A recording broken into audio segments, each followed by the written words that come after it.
LUXAFLEX Como Folding Arm Awning Installation Guide. Installing the brackets.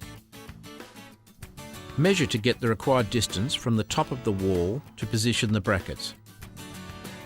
Check bracket is perpendicular and horizontal with spirit level.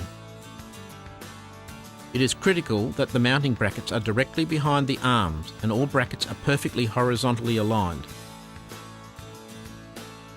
Mark bracket holes.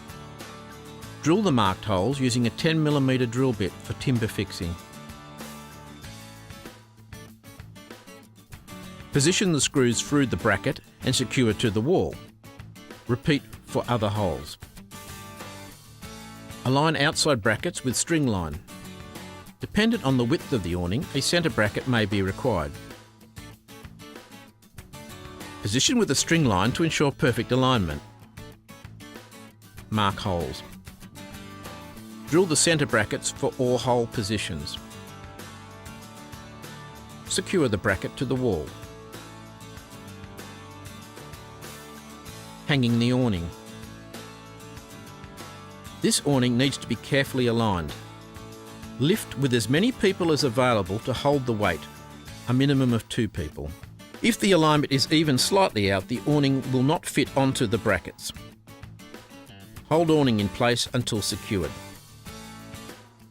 Slide the locking plate into the bracket and awning rear profile. Secure the 3 bolts to lock into position with a 5mm Allen key to ensure the awning cannot fall out of the brackets. If necessary, install the hold-down bracket. Attach hold-down bracket to the top of the centre bracket as shown. Adjust awning pitch. If necessary, the pitch can be adjusted. Remove the cap and loosen bolt with a 17mm deep socket ratchet or spanner to lower the arm pitch. Repeat for the other arms. Continue to adjust the arm pitch until the front rail is level. Check by placing a spirit level on the front rail.